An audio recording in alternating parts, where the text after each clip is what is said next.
Hi, welcome to the 10th part of the Poverty and Time Use Surveys lecture of the Gender Economics lecture series. This will be hopefully the last part. Anyway, this lecture series is prepared for the Milas Technical University Northern Cyprus campus. Well, in this part, we will look basically the results of the last article. But first, let me tell you the first thing actually the article did is, before getting to the final evaluation, and that's actually maybe the main contribution of the article actually, it discussed first the overall value of the unpaid work in Guatemala, done by men and women. And in order to do that, it uses 4 different methods. One, the first two are the methods we have seen in the unpaid work parts. It takes the value of the services, it takes the value of the replacement cost, which is basically, I mean, in the first part, you see, you basically look how much money you need to pay if you buy the service from the market. You look to average values, which means actually there could be some hidden costs. For example, you might buy a healthcare service from the market, but you need to go to a provider and a neighborhood with low-income people. Those providers might not be there, so you might travel far away to get the same service from the market. It might be also possible that I don't know. In some cases, the households might lack certain amenities necessary for example, getting certain devices to work in the households. For example, heating. You might buy heating services more easily from the market for a cheaper cost, but you might not have necessary connections of the pipes to run those heating system inside of the house of the low-income people. But still, that's one way to measure it. The other way is actually how much money you need to hire someone to do the unpaid work for you. The third method is opportunity cost, the money you need to these people will get from the market if they did not do the household work. And when we are talking about this method, was not my favorite method. I have talked the reason because if a person has chosen not to work in the market, then the valuation should be according to the work he or she is doing, not what he or she could have done, basically. But in this case, it might be to some extent valuable because when the children are working, and in many ways, they might be doing work that could not be replaced easily from the market, even if it is theoretically possible. That might prevent parents to earn income and, I mean, buy some additional market output also to the family. So in that, and if the work is not replaceable by the market, in that case, the man or woman might need to work less from the market in the market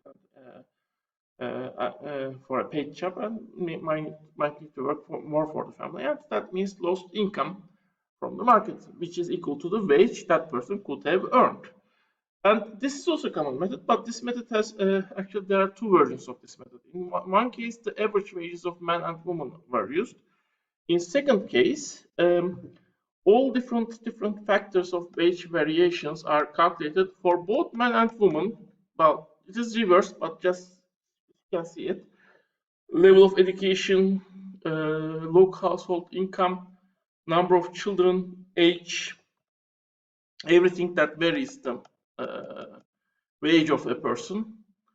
Moment. So when you do those corrections, these are called Heckman corrections, and calculate each person's likely wage separately, you got the fourth method, which is, of course, this is the second position in this case. So this is the value of the unpaid work in Guatemala. The lowest figure is the opportunity cost average current wages, which are lower than the replacement cost, because I mean this the average lower average wages, while replacement cost could be higher because I don't know, maybe you might need more skills than the average level of skills in Guatemala to do certain works done by the family members. Again, we should note how this replacement cost is run, either general replacement or universal replacement or specific replacement. Probably this is specific replacement, by the way, since this figure is higher than the figure in the first column. And for men, the value is lower than for women, basically $1.5 million, $1.7 million. That's the first is the without Heckman correction. The second is with Heckman correction. The women's figure also is increased with Heckman correction from 3.4 to 4.4. And interestingly, the highest value is for the service cost. So when we are actually calculating the value of the services that people are, women and men are actually producing in an unpaid manner. In general, women are producing in the unpaid domain value which is equal to 7.8 to between 7.8 and 24.3% of GDP, and men are producing value which is equal to 7.9 and 9.9% of the GDP.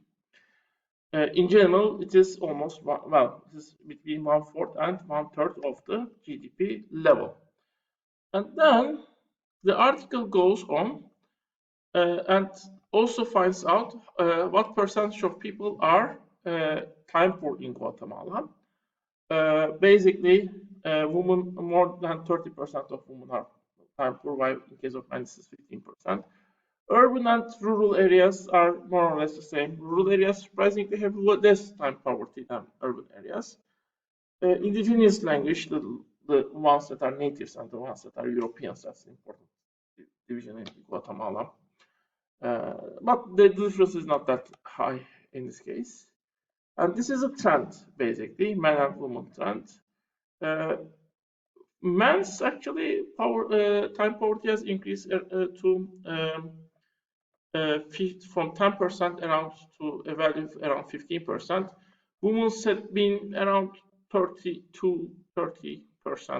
value, 30 and 35% basically. And these are some additional values that are again related to time poverty. Again, this is head count ratio. This is the gap, actual gap, basically, and this is squared gap. Well, we can look to that. And these are certain factors that are affecting the time poverty. I think the overall data is the ones we have seen.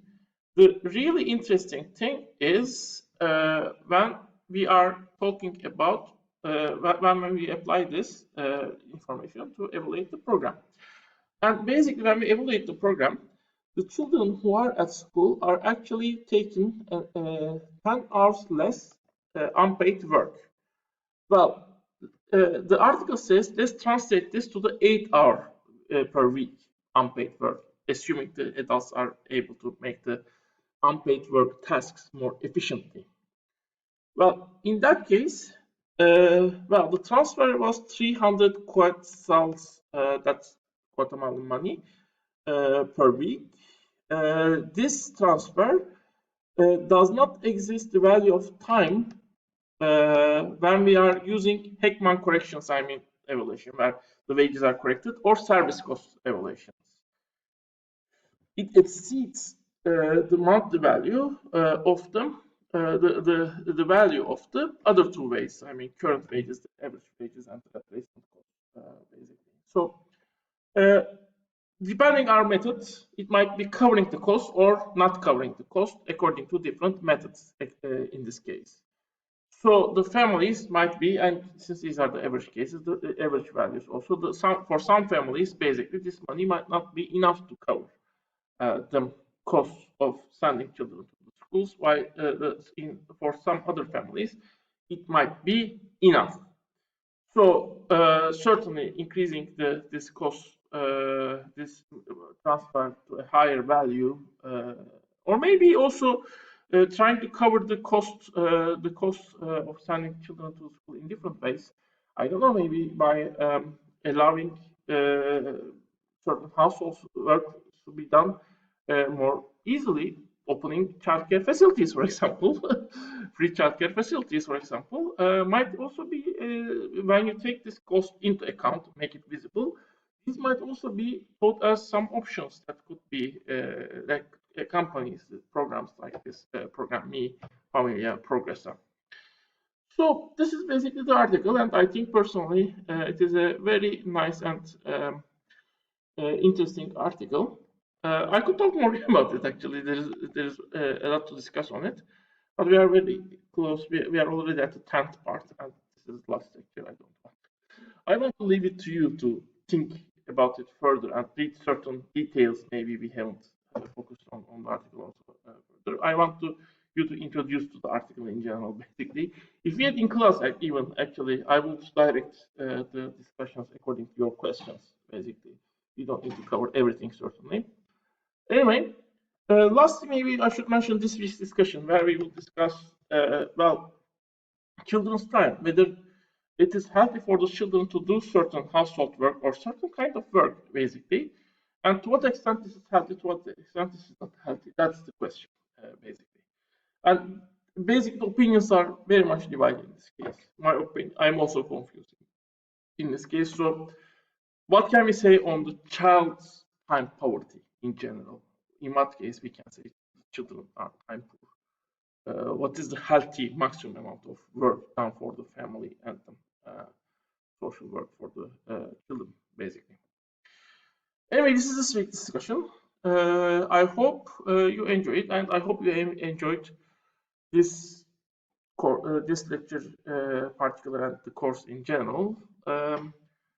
This is one of the most interesting courses actually for me, and if you want to discuss anything specific related to the course, I'm open to that. If you are planning to make your projects, 400 projects related to this course, I'm also open to that. Come to me and talk as early as possible. I might even suggest you some certain topics next semester. I have planned certain things in mind. This semester, some people have come. I was unprepared, but now I'm more prepared, and I will prepare further, especially if you come early. And I wish everyone much luck if you have further years left in your educational life and if you are graduating in your professional career. And I wish you happiness in your life in general. And well, and I also wish you much success in your exams, of course. And as a last thing, let me say also, I hope you will stay healthy. So, anyway, see you.